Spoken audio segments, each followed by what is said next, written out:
Today on Around Kansas, Deb shares what she's been up to. Next, we take another adventure down the Santa Fe Trail with Dave Kendall. On the Front Porch, Duane Toews is joined by Eddie Estes.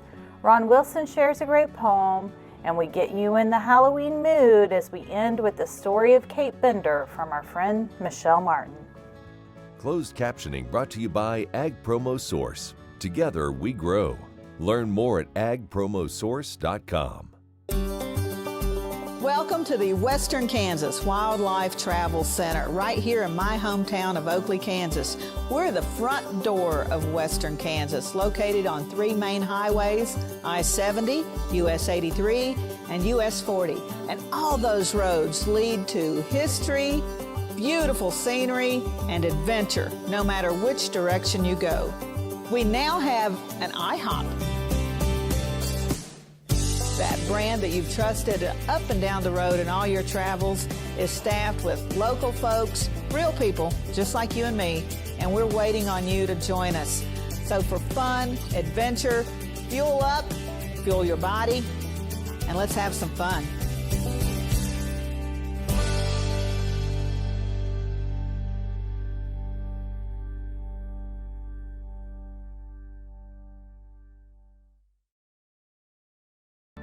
This segment brought to you by Kansas Corn. Learn more at kscorn.com.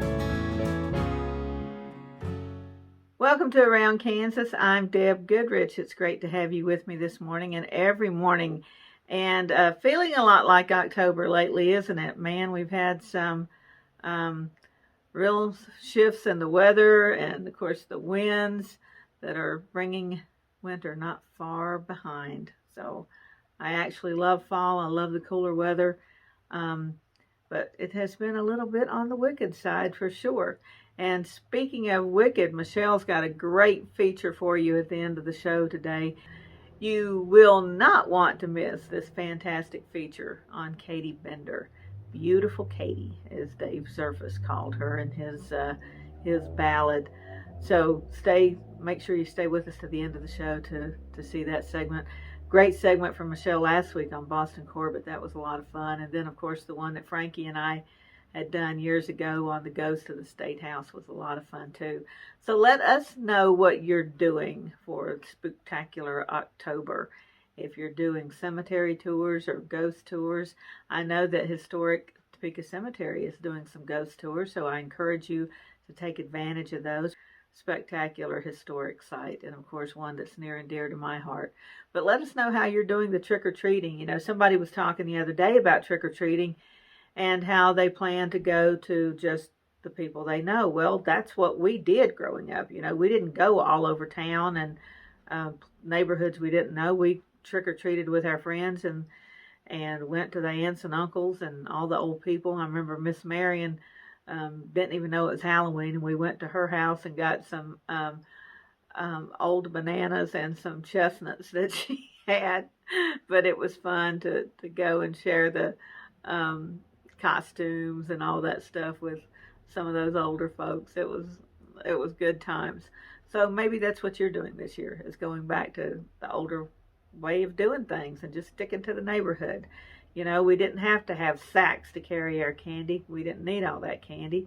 And gosh knows we get candy all the time anyway. So just celebrate. Just make it fun. And don't forget people if possible. I know COVID has put a lot of restrictions on us, but find ways to share the holiday and cheer up some people's days.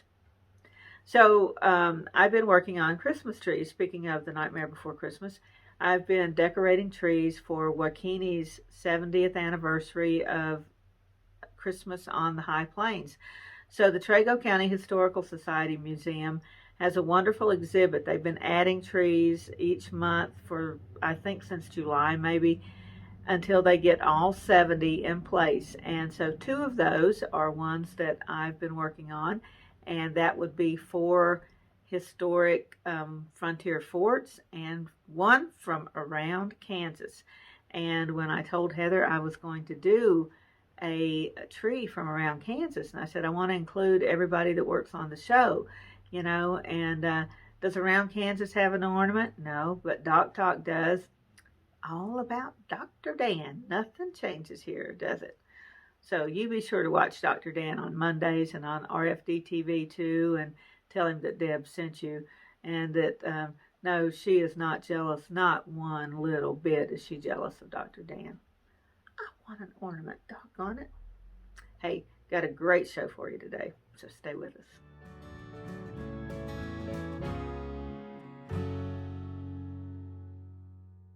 In 1821, a trade route was opened from Missouri in the United States across prairies and mountains to Mexico.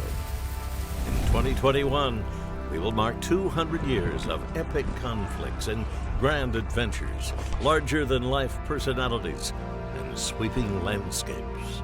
Join us on an historic journey. The Santa Fe Trail lives on.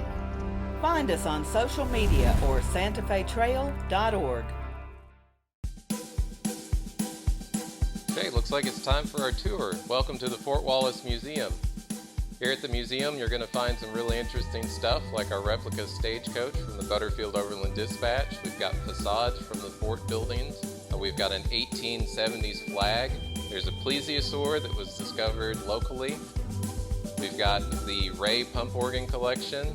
We're a little bitty place with a great big story, and we'd love to have you.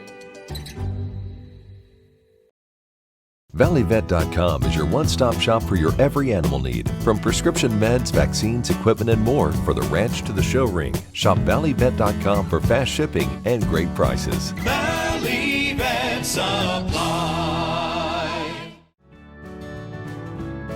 This segment brought to you by the Western Kansas Wildlife Travel Center in Oakley.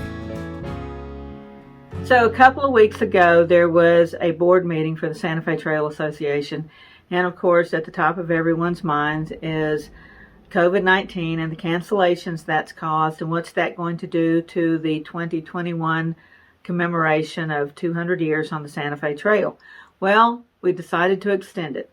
So the commemoration will be 2021 through 2025. And there are so many significant dates during that 5-year span that we thought that was appropriate. We thought about doing that even before COVID-19 hit. So this gave us a good excuse to continue the commemoration and allow everybody to share in the story and to share the telling of their piece of the story of the Santa Fe Trail. And today we visit Franklin with Dave Kendall. And Dave has been bringing us segments of the trail, and we have just loved sharing these. And we're so thrilled that Dave and Prairie Hollow Productions are making these great segments all along the Santa Fe Trail. The Santa Fe Trail is said to have originated at the town of Franklin, Missouri, located along the Missouri River about 150 miles west of St. Louis. New Franklin, as it's called, is actually a couple miles north of the river, where it was moved long ago after floods inundated the original site of the town. It was from here on September 1st of 1821 that 6 men loaded trade goods on their pack animals and headed west. William Becknell is credited with organizing that first expedition, which slowly made its way to Santa Fe. From Franklin, they proceeded along the north side of the river, crossing it a few miles upstream near the landing of the Arrow Rock Ferry. The ferry landing is now far removed from the river, which has since changed course. The town of Arrow Rock grew up in the hills above the river, where tourists can now stroll the boardwalk and sample the fare at an historic restaurant. About 75 miles further west along the Missouri River, Becknell and his associates stopped at Fort Osage, then a remote outpost on the edge of the frontier. Built a few years after this area became part of the United States through the Louisiana Purchase, the fort was established to develop relations with the Osage Indians who lived in the area. It served as both a trading post and as a sanctuary for travelers. Although the fort was abandoned in 1827, when Fort Leavenworth was established further to the west, it's been reconstructed and has been designated a National Historic Landmark. As Becknell's party headed on west from Fort Osage, they were entering a wild and undeveloped landscape. Passing through the area now known as Chief's Kingdom, where a football currently rules the roost, and the scout looks out over a sprawling metropolis, they ventured into the land then designated as Indian Territory, which would later become the state of Kansas. As steamboats carried travelers further west along the Missouri River, the town of Franklin would be displaced by Independence and Westport as the eastern terminus of the trail. But Franklin, Missouri still retains its place in history as the cradle of the Santa Fe Trail.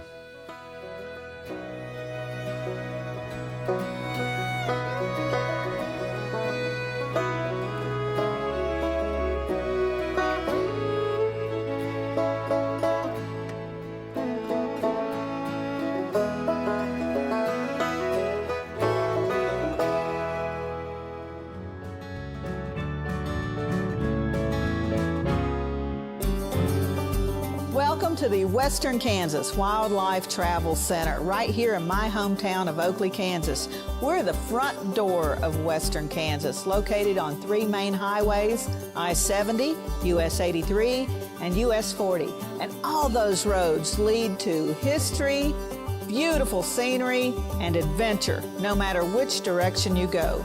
We now have an IHOP. That brand that you've trusted up and down the road in all your travels is staffed with local folks, real people, just like you and me, and we're waiting on you to join us. So for fun, adventure, fuel up, fuel your body, and let's have some fun.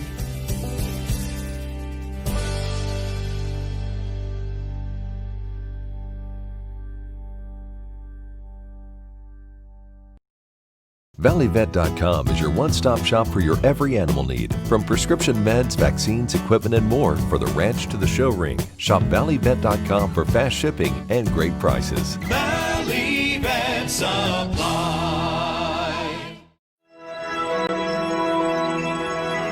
Highways 40, 83, and I-70 come together right here in Oakley. Roads that lead to businesses, to magnificent rock formations, to scenic vistas, to places where legends were made. Roads that lead us home. Discover Oakley, the gateway to Western Kansas. In 1821, a trade route was opened from Missouri in the United States across prairies and mountains to Mexico. In 2021, we will mark 200 years of epic conflicts and grand adventures, larger-than-life personalities, and sweeping landscapes. Join us on an historic journey. The Santa Fe Trail lives on. Find us on social media or santafetrail.org. This segment brought to you by Bob Schwartz Financial. Values, commitment, transparency.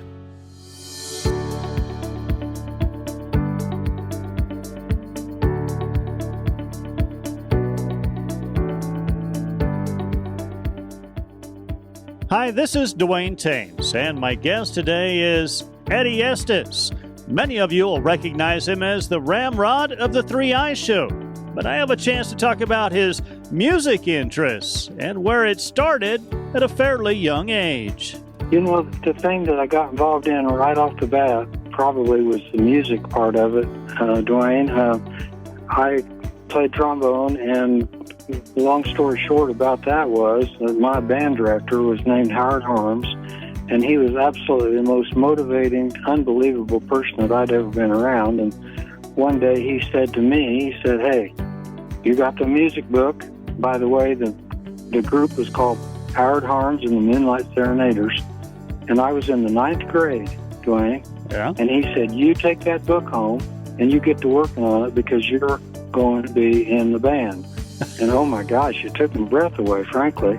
Yeah. But that's what I did. And so we did that through high school. One of the coolest things in high school was I was also the drum major of the Tournament of Roses Dodge City High School Band in 1961. and his son, Craig Harms, was the other drum major.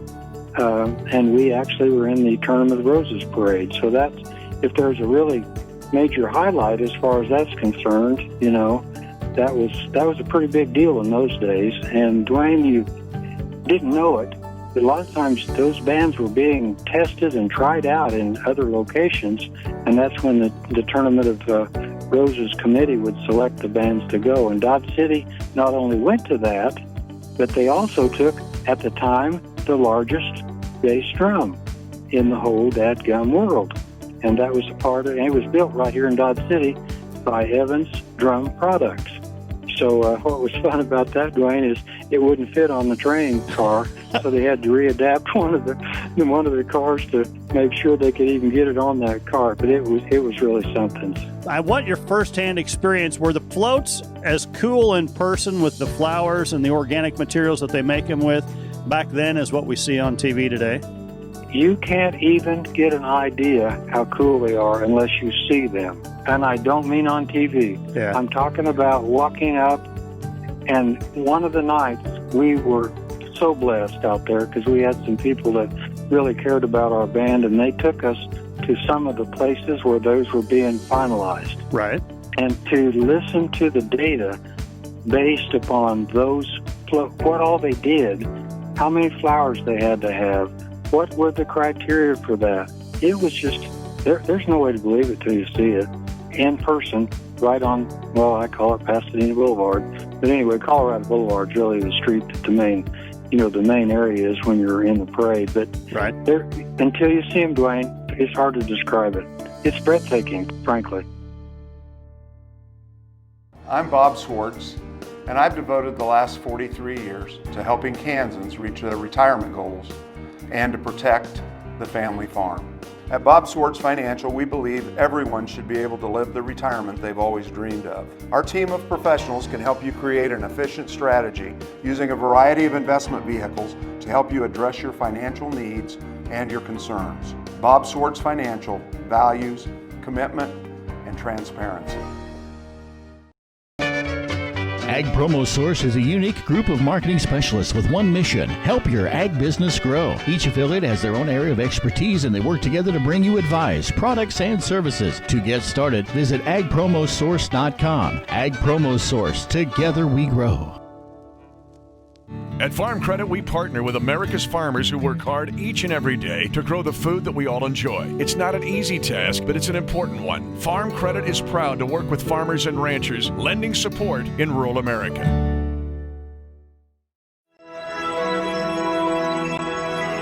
Highways 40, 83, and I-70 come together right here in Oakley. Roads that lead to businesses, to magnificent rock formations, to scenic vistas, to places where legends were made. Roads that lead us home. Discover Oakley, the gateway to western Kansas. This segment brought to you by Santa Fe Trail Meats in Overbrook. Let us help feed your family. As we've adjusted to life with coronavirus, we're working under stay-at-home orders and told to do social distancing. We're told to do everything virtually nowadays. Well, we're doing our best, but Mother Nature will only go so far. This even applies to our veterinarian. Here's a poem I wrote called Virtual Reality. Due to coronavirus, the vet had changed his ways. Virtual consultations now filled his practice days. The health department said to do social distancing, avoiding personal contact as part of everything. So the vet now worked online, reviewing clients' vaccinations as they prepared to move cattle to their summer destinations. Then one old rancher said with a twinkle in his eye, "Hey doc, there's something that I've just got to try.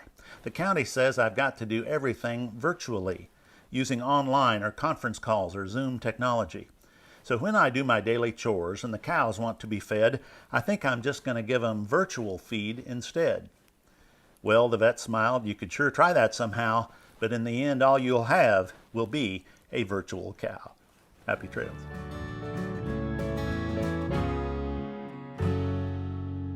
Sure Crop Fertilizers was started by my father, Don Sherman, and my mother, Shirley Sherman. Family business that started in the 80s. We predominantly focus on plant nutrients and what we can do to give growers better responses with the fertilizer dollars that they do, and what we can do to make those things work better for the grower.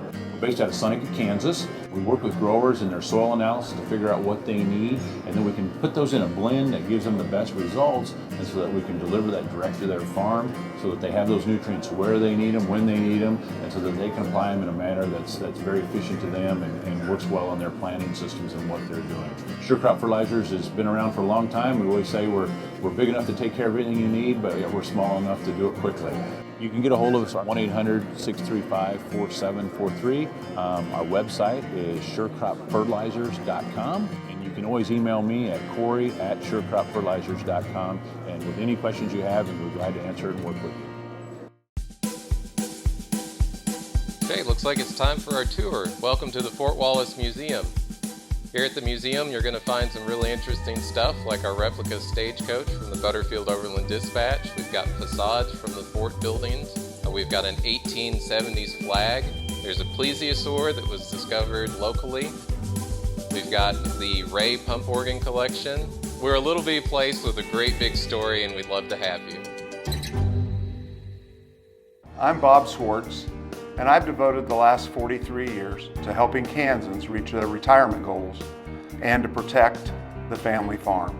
At Bob Swartz Financial, we believe everyone should be able to live the retirement they've always dreamed of. Our team of professionals can help you create an efficient strategy using a variety of investment vehicles to help you address your financial needs and your concerns. Bob Swartz Financial values commitment and transparency. This segment brought to you by Kansas Farm Bureau, the voice of agriculture. To join today or for more information, go to kfb.org or find us on Facebook and Twitter. Michelle and I have agreed that Kansas has no shortage of characters, and nobody can beat Katie Bender. Beautiful Katie, as Dave Zerfus called her. So let's take a look with Michelle this morning at beautiful Katie Bender. Good morning, beautiful Michelle. Good morning, Deb. I hope you are having a spooktacular October. In the 19th century, the Kansas prairie was filled with danger. For travelers on the Fort Scott to Independence Road, danger and death were served with dinner. Today, let's meet the infamous Kate Bender. In the annals of Kansas history, no woman's name is more infamous than Kate Bender. Who was this woman that served dinner and death to her unsuspecting guests with a smile? We don't really know where Kate Bender was born. For that matter, we don't even know if Kate Bender was her real name. But one thing is for certain. No woman in Kansas history has cast a longer, grimmer shadow than Kate. She arrived in southeast Kansas with her mother Elmira sometime in 1871, after her father and brother, both named John, built a home for the family. The Bender Inn was ideally situated along the Fort Scott to Independence Road and was an oasis for weary travelers. The Benders provided lodging, meals, and groceries for a price. Kate and her family, however, wanted to earn money the old-fashioned way: robbery. From 1871 to 1873, the Benders murdered and robbed 13 unsuspecting travelers who stopped at their place looking for shelter.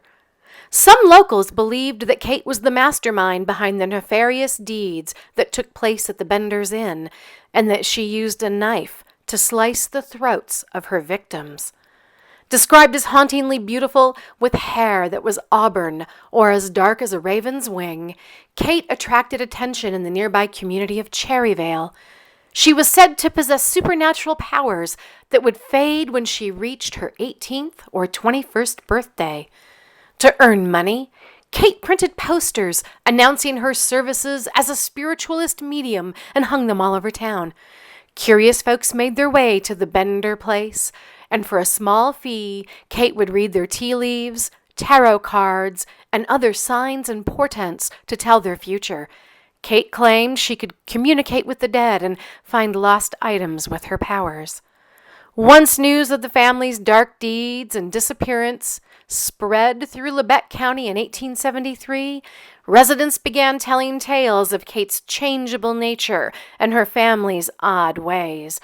Some believed that the posse caught up with the family and killed them, leaving their bodies to be reclaimed by the land. For decades, Kate was sighted in Kansas, Colorado, Michigan, and California. In 1910, John Collins of Los Angeles, California, told local papers that his elderly neighbor, a Mrs. Peters, who recently died, shared a grim secret with him. She was the notorious Kate Bender. No one knows if Mrs. Peters was Kate Bender. Perhaps only the Kansas Prairie really knows what happened to the murderous Kate Bender and her family. I hope our look at Kate Bender didn't frighten you all too much, and that you'll join me next time for another historical adventure somewhere around Kansas. I'm Deb Goodrich. Thank you for joining me this morning or whenever you happen to watch Around Kansas. You all have a good week, and I'll see you somewhere around Kansas. Closed captioning brought to you by Ag Promo Source. Together we grow. Learn more at agpromosource.com.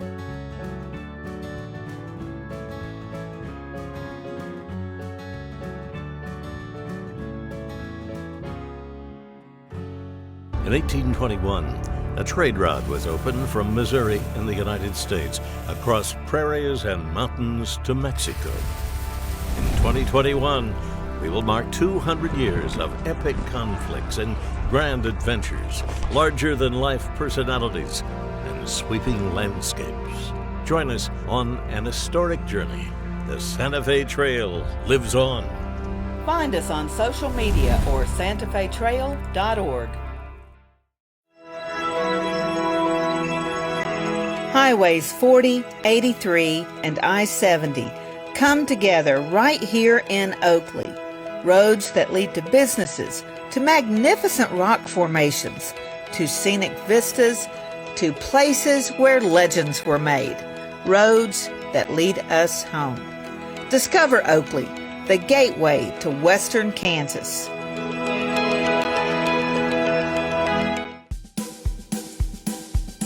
Okay, looks like it's time for our tour. Welcome to the Fort Wallace Museum. Here at the museum, you're going to find some really interesting stuff like our replica stagecoach from the Butterfield Overland Dispatch. We've got facades from the fort buildings.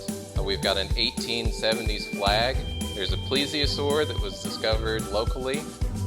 We've got the Ray pump organ collection. We're a little bitty place with a great big story, and we'd love to have you.